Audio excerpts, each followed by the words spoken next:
Nah, kemudian untuk mengkoreksi laba bersihnya, nah berapa laba bersihnya? Ya.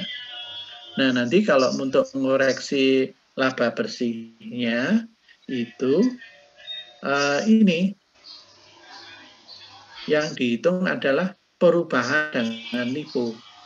Jadi misalkan di sekarang tahun 2019 ya, misalkan ya, tahun 2018.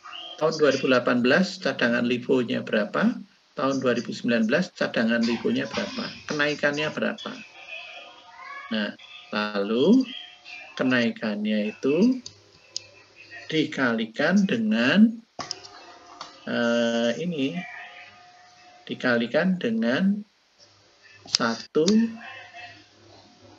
ditambah 1 dikurangi tarif pajaknya itu ya. Kenaikan cadangan LIFO dikurangi 1 dikurangi tarif pajak. Ya. Hasilnya nanti ditambahkan ke laba bersih tahun berjalan ya, tahun 2019 ya. Itu.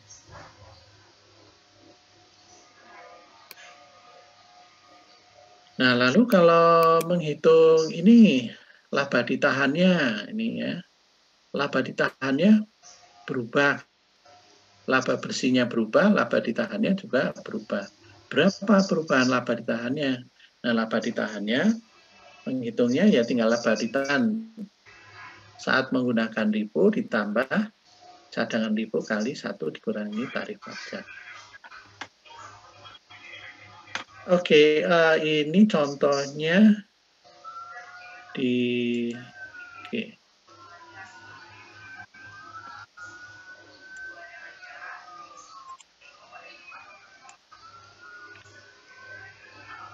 contohnya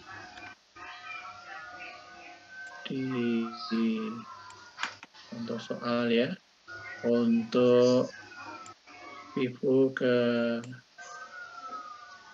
aduh, langsung ketemu ya. Penetapan kembali persediaan dari LIFO ke FIFO ini ya. Penetapan kembali persediaan dari LIFO ke FIFO. B Company menggunakan LIFO untuk penetapan persediaannya.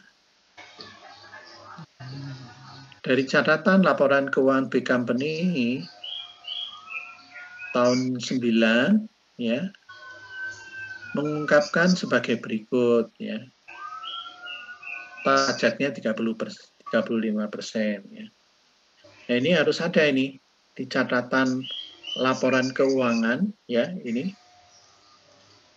Jadi kalau dihitung menggunakan FIFO berapa nilai persediaannya, kalau menggunakan LIFO berapa.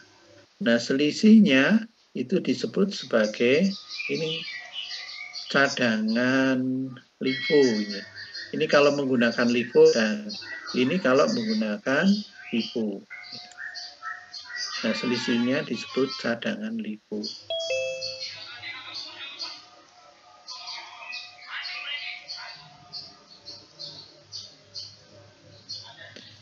Nah, ini pertanyaannya adalah, ya misalkan pengguna laporan keuangan ingin tahu berapa sih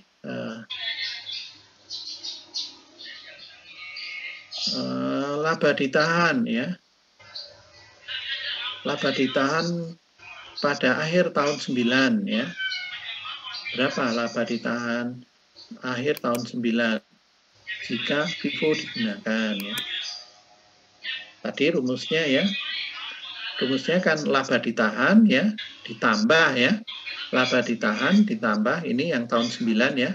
Laba ditahan ditambah ya 50.000 dikalikan 1 kurangi 35% ya. Jadi laba ditahannya itu bertambah sebesar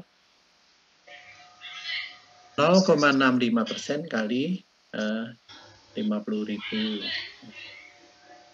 Nah, sisanya nanti masuk ke pajak ya, 35% itu masuk ke pajak. Karena laba kan kena pajak kan, ya. Nah, jadi ada tambahan, kalau menggunakan Vivo ini seolah-olah ada tambahan 50.000 ini ya. Ada tambahan 50.000. Laba ditahannya itu ada tambahan 50.000. Tapi kan ini kena pajak ya. Ya, jadi sebagian 35%-nya masuk pajak dan 65%-nya masuk ke laba ditahan.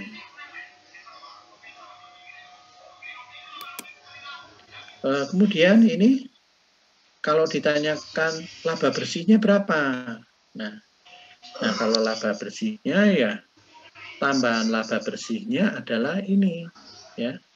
Laba bersih tahun 9 ini ditambah dengan berapa perubahannya ini?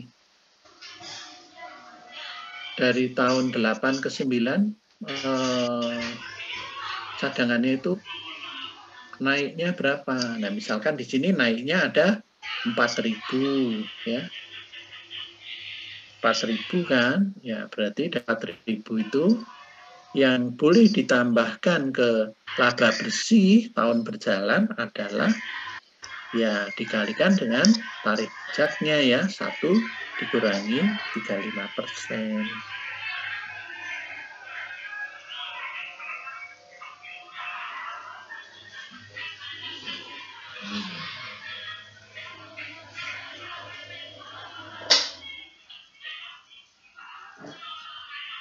Ya, jadi untuk menghitung laba bersih gunakan ya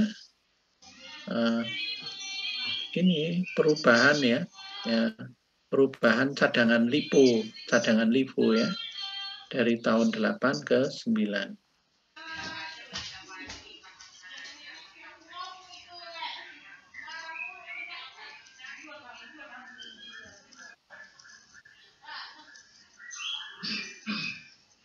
Jadi ini tentukan laba bersih tahun 9 dari book company jika Vivo digunakan baik untuk tahun 8 dan tahun 9. Laba bersih tahun 9 jadi berapa ya itu ya? 50.000 dikurangi 46 ya. 4.000 ya. Hasilnya dikalikan dengan 1 kurangi 35% yaitu kenaikan laba. Manfaat LIFO dibanding Vivo. Diskusikan ya, bahaslah manfaat LIFO, manfaat perubahan LIFO ke Vivo ya. Manfaat dari penetapan kembali persediaan dari LIFO ke Vivo di dalam analisa laporan keuangan Bigcom Company.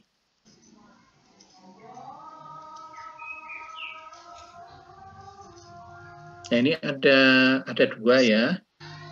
Jadi yang pertama, yang jelas-jelas yang pertama itu adalah yang terkait dengan bahwa nilai persediaan Vivo itu ya. Jadi kalau Anda lihat di laporan keuangan aset ya, aset itu kan ada persediaan ya. Nah, nilai persediaan nilai persediaan itu adalah nilai terkini loh ya, nilai terkini. Karena kan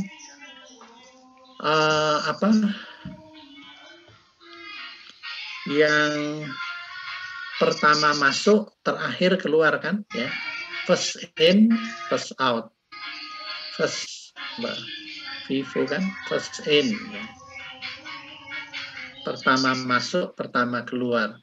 Jadi kalau yang terakhir masuk ke gudang ya kan terakhir keluar ya, sehingga yang terakhir itu adalah yang masuk di persediaan. Padahal yang terakhir itu adalah terakhir yang dibeli ya, dibeli dari supplier ya, dengan harga terkini ya, sehingga persediaannya kan menunjukkan harga terkini gitu.